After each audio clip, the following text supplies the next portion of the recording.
सोमवार को the grand old party के नेता राहुल गांधी बिहार आए।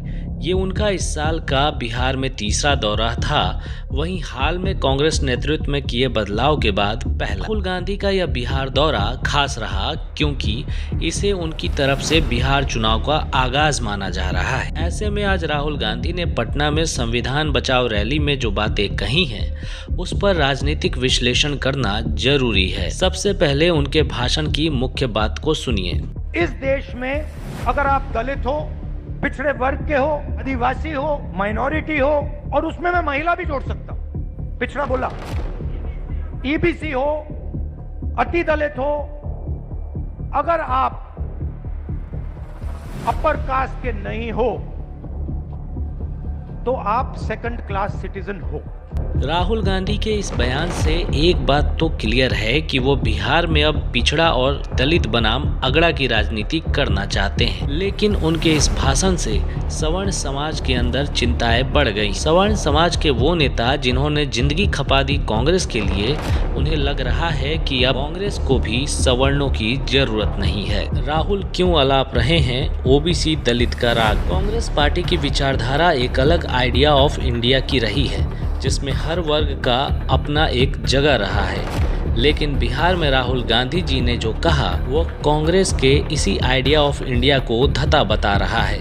अब ऐसे में सवाल है कि राहुल गांधी ऐसा क्यों कर रहे हैं? दरअसल राजनीति के एग्जाम में लगातार फेल होने का रिकॉर्ड बनाने के बाद अचानक से राहुल गांधी के ज्ञान चक्षु खुले हैं। ऐसा माना जाता है कि इसमें बड़ा योगदान नीतीश कुमार का ही है, जिन्होंने महागठबंधन के गठन के समय राहुल को ये भरोसा दिलाया था कि भाजपा से लड़ने के लिए उन्हें बहुजन की राजनीति करनी चाहिए। वहीं इससे पहले तक राहुल गांधी मंदिर मंदिर घूमे, चंदन टीका लगाकर, सूट के ऊपर जनेऊ डालकर और खुद को गौर ब्राह्मण बताकर असफलता का स्वाद चख चुके थे। ऐसे में बहुजन की राजनीति ने उन्हें नया स्कोप दिया है और हाल के लोकसभा चुनाव में इनकी पार्टी इसी बदौलत 99 के आंकड़े तक भी पहुंची है। अब ऐसी सफलता मिलेगी तो नया मुल्ला तो ज्यादा प्याज खाएगा ही। इसी कारण कथित गौर ब्राह्मण राहुल अब ओबीसी और दलितों के नेता बनने के लिए उटपटांग बातें करते हैं। कभी राहुल पत्रकारों से जात पूछ लेते हैं, तो कभी मिस इंडिया में भी ओबीसी ढूंढने लग जाते हैं, और कभी इन्हें सारे जनरल कैटेगरी के लोग फर्स्ट क्लास सिटीजन दिखते हैं, ताकि इस समाज का ध्यान इनकी तरफ आ सके। क्या सच में जनरल कास्ट है first class citizen? Rahul Gandhi ने यह बात बिहार में कही है, तो इसे इसी संदर्भ में समझते हैं। राजनीतिक तौर पर देखें तो बिहार में पिछले 35 साल से सत्ता में वही लोग हैं जिन्होंने बहुजन और दलित की राजनीति की है।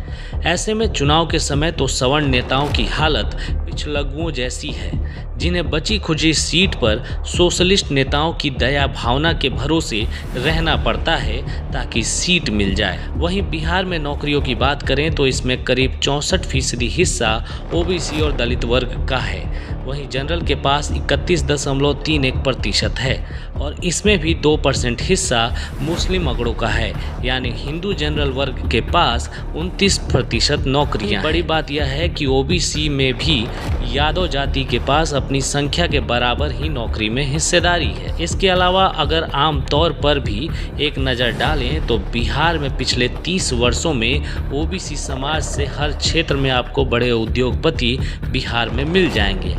ऐसे में राहुल गांधी का जनरल वालों को फर्स्ट क्लास सिटीजन कहना असल में इस वर्ग पर आघात करने जैसा है। राहुल की ओबीसी राजनीति से आरजेडी को खतरा। राहुल गांधी ने अपनी पार्टी में 2/3 ओबीसी दलित प्रदेश अध्यक्षों का जिक्र कर साफ किया है कि उनकी राजनीतिक लाइन क्या होगी। कुछ दिन पहले हमने अपने डिस्ट्रिक्ट प्रेसिडेंट्स चुने, और मैं ये नहीं कहूंगा कि ये बहुत बड़ा कदम है, मगर ये एक जरूरी कदम है। पहले हमारे डिस्ट्रिक्ट प्रेसिडेंट्स की लिस्ट में 2/3 अपर कास्ट के लोग थे। अब हमारी नई डिस्ट्रिक्ट प्रेसिडेंट्स की लिस्ट में 2/3 ईबीसी, ओबीसी, दलित, पिछड़ा वर्ग, माइनॉरिटी के हैं। ऐसे में उनका यह संकेत आरजेडी की टेंशन बढ़ा सकता है, क्योंकि आरजेडी का आधार ही सामाजिक न्याय के तहत ओबीसी, दलित और मुस्लिम वोट रहा है। ऐसे में अगर कांग्रेस पुरजोर रूप से इसी वोट बैंक पर दावा करेगी तो आरजेडी के कोर वोट में चोट लगेगी और हलचल होना तय है। ऐसे में आने वाले वक्त में बिहार में कांग्रेस आरजेडी के लिए और अन्य राज्यों में वहां की स्थानीय पार्टियों के लिए गठबंधन में ही बड़ा खतरा बन जाएगी।